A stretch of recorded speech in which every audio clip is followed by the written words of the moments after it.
मुस्लिम league नून के सदर शहबाज शरीफ ने आम इंतखाबात की तारीख के ऐलान का खैर मुकद्दम किया है। शहबाज शरीफ ने अपने बयान में कहा है कि नवाज शरीफ की क़ियादत में अवाम की अदालत में जाने को तैयार है। उन्होंने कहा कि कौमी असम्बली तहलील करने वालों को सुप्रीम कोर्ट ने जुर्म की संगीनी बता दी।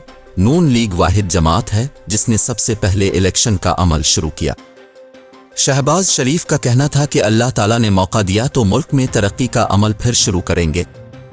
वाज़ेह रहे कि सुप्रीम कोर्ट ने वफाकी हुकूमत को 8 फरवरी 2024 को मुल्क में इंतखाबात का इनेकाद यकीनी बनाने का हुक्म दिया है।